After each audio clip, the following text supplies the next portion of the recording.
Master, I have a great idea. All you need to do is go and bathe in the river. I will take care of the rest. Well, all right. That's easy. While he's bathing, I need to hide his clothes. Can you think of a good place to hide them?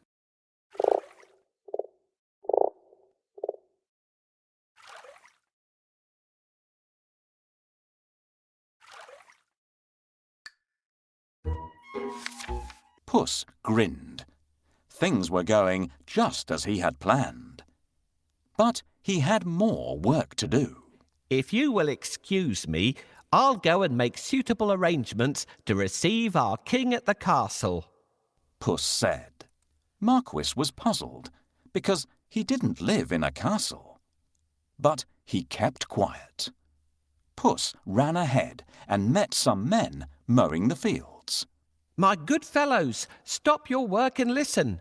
The king is coming this way, and you are all in grave trouble. The only way to save yourselves is to say that these fields belong to the Lord Marquis of Carabas. Puss announced. The mowers looked at Puss in surprise. They were scared.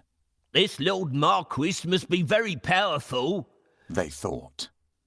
They agreed to do exactly what the cat said, to save themselves.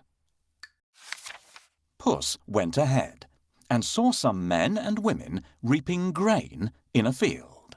My good fellows, you can reap later, but listen to me now.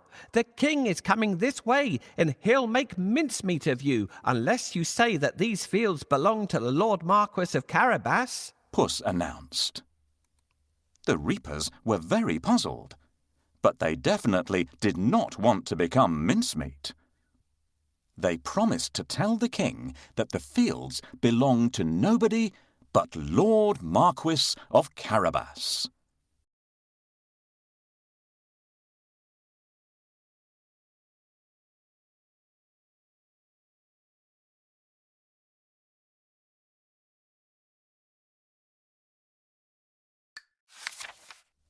Puss went ahead and warned everybody to tell the king that the land belonged to Lord Marquis.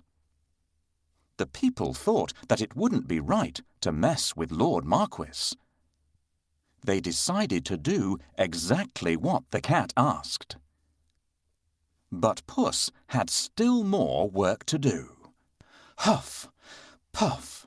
He ran all the way until he reached a huge castle.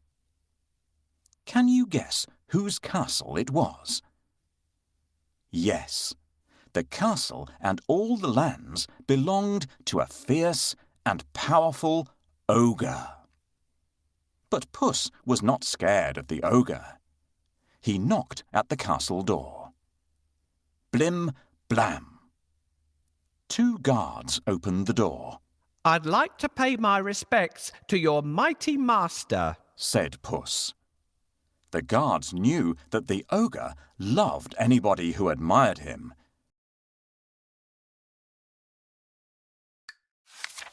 So they let Puss in at once. Puss bowed low to the ogre. I have heard much about your great powers. Is it really true that you can transform yourself into any animal you wish? Asked Puss. Even a lion? Watch me, said the ogre. Right before Puss's eyes, he transformed himself into a mighty lion. He roared so fiercely that Puss sprang up the curtains in fright. The ogre laughed loudly. That's amazing, said Puss. But I bet you can't turn yourself into a small creature. That's the most difficult thing in the world. I can, said the ogre. No, it would be impossible for a mighty ogre to turn into something like, for instance, a mouse? said Puss. Oh, really? Asked the ogre, snapping his fingers.